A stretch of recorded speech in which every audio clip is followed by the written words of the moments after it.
صلی وسلم دائما ابدا على حبيبك خير الخلق كلهم.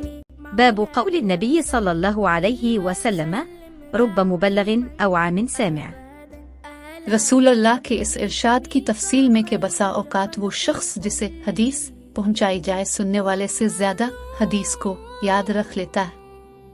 حدثنا مسدد قال حدثنا بشر قال حدثنا ابن عون عن ابن سيرين عن عبد الرحمن بن أبي بكرة عن أبيه ذكر النبي صلى الله عليه وسلم قعد على بعيره وأمسك إنسان بخطامه أو بزمامه قال أي يوم هذا؟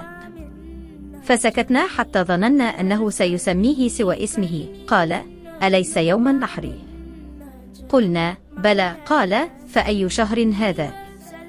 فسكتنا حتى ظننا أنه سيسميه بغير اسمه فقال أليس بذي الحجة؟ قلنا بلى قال فإن دماءكم وأموالكم وأعراضكم بينكم حرام كحرمة يومكم هذا في شهركم هذا في بلدكم هذا ليبلغ الشاهد الغائب فإن الشاهد عسى أن يبلغ من هو أوعى له منه. ہم سے مسدد نے بیان کیا، ان سے بشر نے، ان سے ابن اور نے ابن سرین کے واسطے سے، انہوں نے عبد الرحمن بن ابی بکرہ سے نقل کیا، انہوں نے اپنے باپ سے روایت کی کہ وہ ایک دفعہ رسول اللہ کا تذکرہ کرتے ہوئے کہنے لگے کہ رسول اللہ اپنے اونٹ پر بیٹھے ہوئے تھے اور ایک شخص نے اس کی نکیل تھام رکھی تھی. آپ نے پوچھا آج یہ کون سا دن ہے؟ ہم خاموش رہے حتیٰ کہ ہم سمجھے کہ آج کے دن کا اب کوئی دوسرا نام اس کے نام کے علاوہ تجویز فرمائیں گے. پھر آپ نے فرمایا کیا آج قربانی کا دن نہیں ہے؟ ہم نے عرض کیا بے شک. اس کے بعد آپ نے فرمایا یہ کون سا مہینہ ہے؟ ہم اس پر بھی خاموش رہے اور یہ ہی سمجھے کہ اس مہینے کا بھی اب اس کے نام کے علاوہ کوئی دوسرا نام تجویز فرمائیں گے. پھر آپ نے فرمایا کیا یہ ذی الحجہ کا مہینہ نہیں ہے؟ ہم نے عرض کیا بے شک.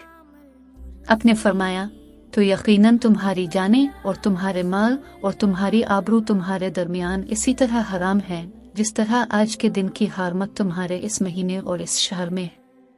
پس جو شخص حاضر ہے اسے چاہیے کہ غائب کوئی ایک بات پہنچا دے، کیونکہ ایسا ممکن ہے کہ جو شخص یہاں موجود ہے وہ ایسے شخص کو یہ خبر پہنچائے جو اس سے زیادہ حدیث کا یاد رکھنے والا ہو.